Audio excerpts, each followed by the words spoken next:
고대 백제인 약 700여 년의 시공을 초월하여 명나라 건국 초기 중원의 진정한 악을 물리치고 영웅으로 다시 태어나는 대서사시 영웅불사 공전절 후 경천동지 영웅불사 지체는 이제 시작합니다.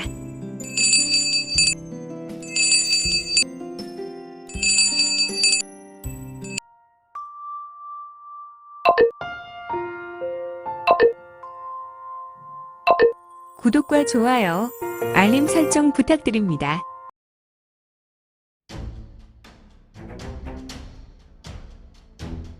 지난 시간에 이거는 생마성을 잡으려고 잠사에 있는 백리세가로 갔으며 이 생마성은 과거 전진료의 마지막 장교 교량이었다. 그는 과거 친우의 원한으로 5대 세가를 돌며 부녀자와 세가의 어린 여인을 자신의 정기에 채우는 도구로 사용하여 원한을 갚고 있었으며 이거는 결국 이 생마성을 백리가에서 잡았으나 생마성의 공능은 제왕마성에게 도난당했으니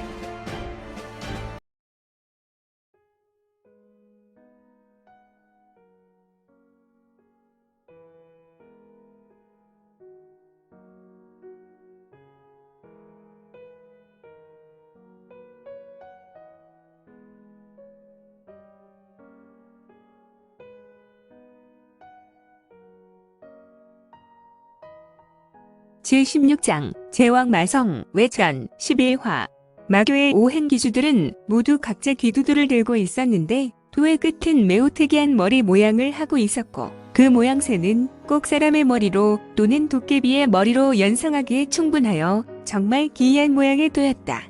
이들이 진행하는 것은 마교에서 유명한 오행신공에 비롯된 도를 이용한 진인 것 같습니다. 저희 모두가 살기는 어려울 것입니다. 해우대사, 지금 우리는 이들을 상대하는 것에 필패요. 그나마 우리보다 해우대사께서는 운신하실 수 있으니 저희가 막을 테니 우리의 피 맺힌 복수를 해주오. 저희가 마지막 기력을 짜내어 이들을 막을 것이며 오행 중에 가장 느슨한 화행기를 잡을 것이니 해우, 그대는 도주하여 행로를 잡으시면 좋을 것이요. 이런, 아니 돼요.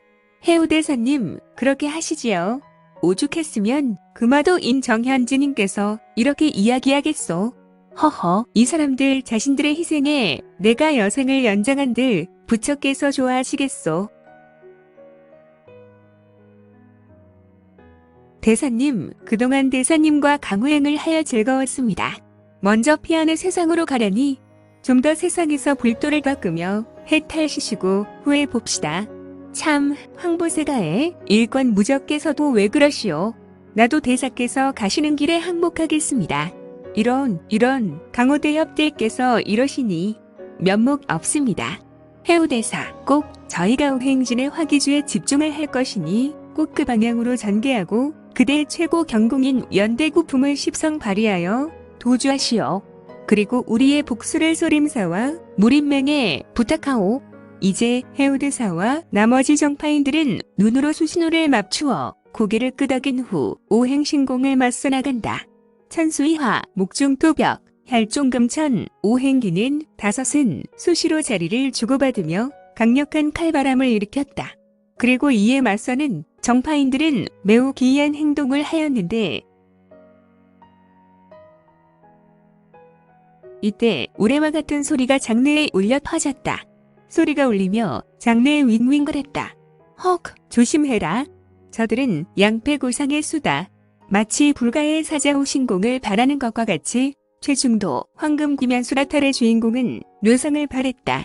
하지만 때는 이미 늦은 듯 오행기는 울긋불긋한 빛을 번쩍번쩍 장내에 토해냈는데 아무래도 그는 수장교의 외침에 자신들의 귀를 최대한 펼치는 것으로 보였다. 이 색이 모두 5가지 색으로 검, 황, 백, 적, 청의 색이었고 화기주는 매우 심한 적황을 쏟아내고 있었는데 정파의 4사람은 한 곳으로 쏜살같이 날았고 그 방향이 오직 화기주였다. 그들은 몸도 돌보지 않고 금기주의 도기가 황보가의 권사의 가슴을 갈랐고 황보가의 권사는 허리가 두동강이 나면서 이미 분리되었지만 그의 우수의 주먹은 붉은색 적수공권 권기를 일으키며 화기주에게 날아갔고 화기주는 화들짝 놀랐다. 화기주는 급히 우수를 들어 자신의 도로권 길을 막았으나 화기주의 도는 사방에 파편을 만들고 산산이 부서졌으며 아마도 죽어가는 권사는 이를 보고 미소를 지었을 것이다. 그는 자신이 살면서 연성한 가장 강력한 최후의 권을 사용했기 때문이다. 다음으로 무당의 도사는 역시 수기주의 도기로 그는 우수가 잘렸지만 무당 도사 금화도 인정 현진이는 무당의 청간검을 든 우수를 좌수로 받아잡고 바로 화기주에게 던졌으며 또다시 화기주는 정현진인의 행동에 더욱 놀랐다. 그의 가슴에 무당금 화도인의 우수가 잘린 채 던져진 청간검이 화기주 본인의 심장을 관통하였고 무당 금화도인은 웃고 있을 때 수기주가 그의 수급을 잘라버렸다.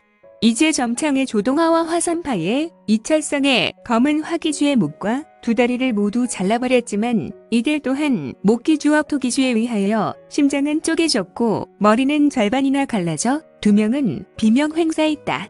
하지만 뒤에서 대기하고 있었던 해우대사는 연대구품을 전개하였고 오행기주들이 당황하고 있을 무렵 그들이 펼친 진이 느슨한 틈의 해우는 신속한 신법으로 빛과 같이 공간을 가르고 있었다.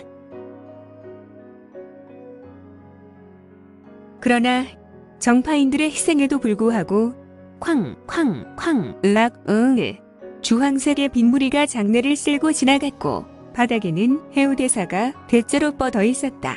그는 단말마의 비명도 지르지 못하고 죽은 것 같았다. 흐흐흐.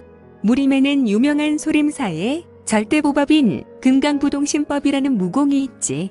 신법이지만 철벽과 같은 호신 공부도 발현하여 전개하기 때문에 이를 전개하는 자를 금강불괴가 된다는 말도 안 되는 무공이지만 우리 마교에는 이에 못지않은 묵룡원원 벽이라는 막강 호신공이 있다. 그렇다. 해우대사는 연대구품을 이용하여 신법을 전개하던 중에 막아서는 검은 신형을 뚫어버리고 나아가려 하였으며 급히 공력을 짜내어 소림사의 최고 호신 공부를 일으켰다. 이는 바로 금강부동신법을 전개한 것이다. 하지만 그는 이미 송나라의 황제가 무친고릉에서 많은 공력을 허비하였고 겉으로는 멀쩡하였지만 그 속으로 이미 깊은 내상을 입은 상태였으니